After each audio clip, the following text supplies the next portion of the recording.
other day we talked about changes coming to Call of Duty World War II, and while there are a lot on the horizon and probably a lot more than we detailed in that video, it's something in which we got a nice little overlook of some of the big things that have been issues to players that will be fixed and taken care of in the very near future. Now, that said, while we were talking about changes overall, it's something in which there's a lot more specific things we could talk about in terms of World War II and some changes, and while there are some cool things off in the distance, maybe like what was just announced, that of being the Carrington Winter seasonal event that will be happening later on in time within World War II, which honestly sounds pretty cool. I really enjoyed what they did with the thematic redesigns of maps within Modern Warfare Remastered, and it looks like since Raven is having a hand once again in the development of World War II, that's going to be something that ends up happening with maybe multiple maps at different points in time during the year. So it'll be cool to see how these things are affected and changed around effectively, just in little mannerisms that make them fit. But nonetheless, I digress. With changes like that still way far off in the future, there's still some things in which I want to talk about that will be getting fixed, and one of the big things that I want to talk about with this video in particular is about headquarters, because once again, as we've detailed many times here up on the channel, headquarters I think is a fantastic feature. While taking aspects from various different games and probably most notably Destiny to a lot of you guys, it's something in which this is the biggest introduction of a new feature in the Call of Duty franchise's history. But unfortunately, it's been something that as of the first couple of weeks within World War II, it's just had issues on and off. A lot of people get into solo headquarters, which I actually just started to once again as of yesterday and into last night, in which this happened to me quite often, where I had a full populated headquarters again for the first time since launch, but then I ended up getting back into solo headquarters, which is kind of a bummer, having once again been teased a little bit more of that, and I do understand that a lot of people still have not had populated headquarters at all since launch. So it's something that, again, there's no debate that these sorts of things have happened, but with these issues at hand, I want to talk to you guys about 4 specific things in this video in which will be changes coming to the headquarters in Call of Duty World War II. So as for an ETA, I couldn't give you an exact time frame, but they will be coming in the very near future perhaps, and maybe some later on down the line, and something that maybe a sort of rotational change out, if you will, but we'll explain that one in a little bit more detail once we get to it. But that said, 4 changes coming to the headquarters within World War II.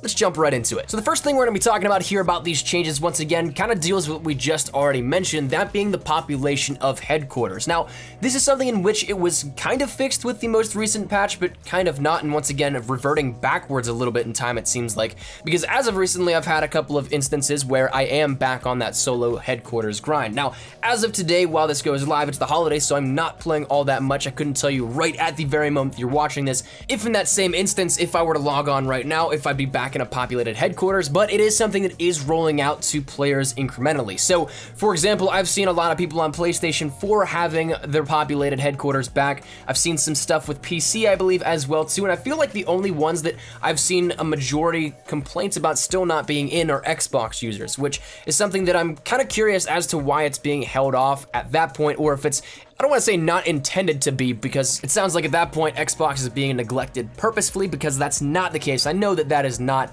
it, but it seems like for whatever reason Xbox is just not on that same rollout level at the moment, which is weird to me.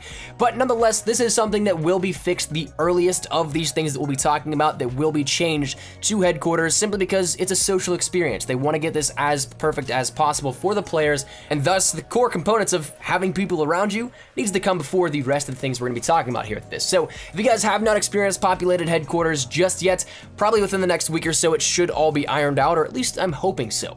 But moving over into the second thing in which we want to talk about with this one, this is where we start to get into, once again, a little bit of a bug fix. We talked about this in the change episode actually as well too, but it's a really important one that I think is definitely worthy of noting once again. This being the glitch in which you can actually kill people in headquarters. Now, that sounds weird and everything like that, and if you think about it in the sense that you can do a glitch once again to turn headquarters into an actual playable map, that's something in which it makes sense, but if you're just somebody casually roaming around a headquarters, you shouldn't be able to be killed. However, if you go to the firing range, there is a glitch that you can do in which, once again, as we mentioned the last time we brought it up, I personally don't know how to do this, and even if I did, I wouldn't bring it up just because I don't like to encourage that kind of stuff, but you can end up killing people if you are in the firing range, and you can just shoot out over top of that little overlook, and anybody that crosses that path is in danger of getting taken out. So it works just as if almost you were playing with double the health of a regular match. It seems like you can take a little bit more damage, but you'd end up eventually having the same death mechanic and everything, everything, and then you just spawn back in at where you initially enter the headquarters upon loading in for the first time. So while I haven't seen this as widespread of a problem as I have seen people with populated headquarters, or I guess I should say lack thereof populated headquarters, it has been an issue that's still on the rise though, and something that definitely will be taken care of because that's not how headquarters is supposed to operate. So as for an ETA, once again, as with the rest of these, I couldn't tell you, but it is something that will be fixed here in the very near future. Now the third thing that I want to mention actually starts to get into the additions and where we can see some things that are really cool, and the fourth one I think you might not even know about, which honestly I think has some great potential within headquarters. But the third thing in which we're going to talk about is one that is already leaving breadcrumbs in that trail of where we can find this in the game itself already. If you go to the headquarters challenges in your dossier, and you can end up taking a look at all the calling cards, challenges, and everything like that, if you end up going to the headquarters section there, this is where you'll see the first little acknowledgements of this, that being the flak gun and AA defense events. Now with the challenge called Giving Them Flak, you have to shoot down aircraft or collect care packages 25 times in the headquarters anti-aircraft gun event. And now this is something we have not seen, but we actually have seen it, if that makes any sense. In the headquarters trailer that we got a couple of months back, we actually saw this debuted to us very briefly in about a 6 to maybe 10-second span of trailer footage, because there were planes that were dogfighting around in the air, and then you could end up using the flak guns that are around the headquarters that you no doubt have probably already noticed if you've taken a look at headquarters at all. You can use those to actually shoot down the incoming enemies at that point. And also, you'll end up wanting to have to collect care packages. Now, what those care packages could end up having in them, we have absolutely no idea.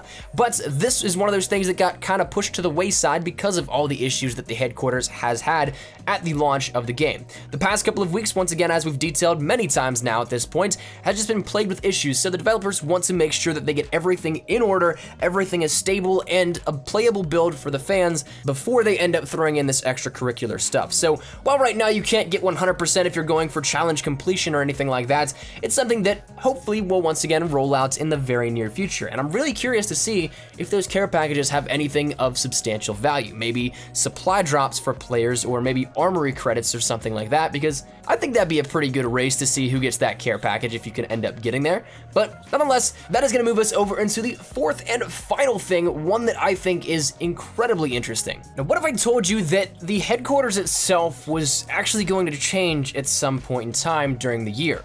Okay, that sounds a little bit too grand now that I say it out loud. How about one part of the headquarters is going to change at some point in time during the year? The 1v1 pit itself actually has multiple maps in the game code in which, in that little square or rectangular, depending on which map it is, location in the headquarters, there's actually different obstacles and different locations in which we're going to be able to duke it out with whoever we want to end up 1v1ing. Now, this was something that was data mined once again, as per with the recent leak of all the weapons and everything that came out like that. This is where those came out as well too. And also it's in conjunction with the DLC 1 map, so very well possible that it comes at some point in time during the DLC 1 launch, or maybe leading up to, maybe shortly thereafter.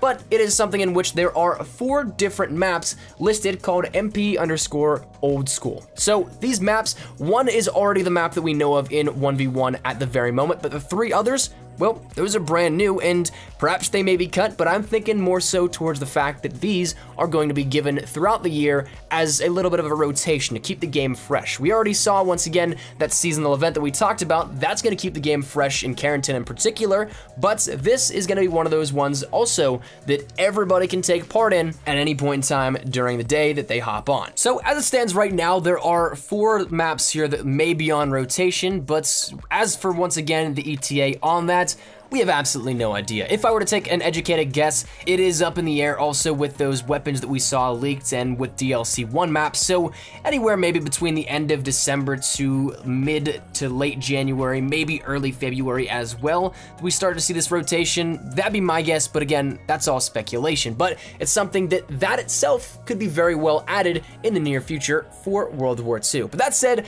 that's where we're gonna wrap it up. That's gonna conclude 4 changes coming to the headquarters within World War II. 2, and of course, hopefully some of these come faster than others, more specifically the fixes that allow players to log in with other players and some glitches being fixed and ironed out there as well too. But that said, hopefully you guys enjoyed, and if you guys did, make sure you drop a like down below. I'd love to get your thoughts and feedback here down there as well too.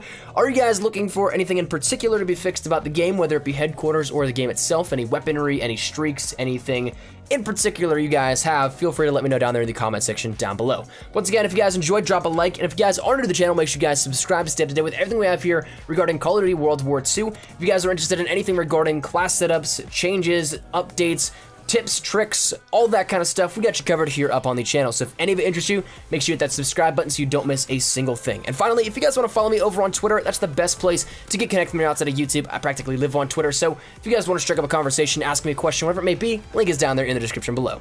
But all that said, I hope you guys had a fantastic day. Thanks so much for watching. Mine has been Espresso. I'll see you guys later. Take care, and peace.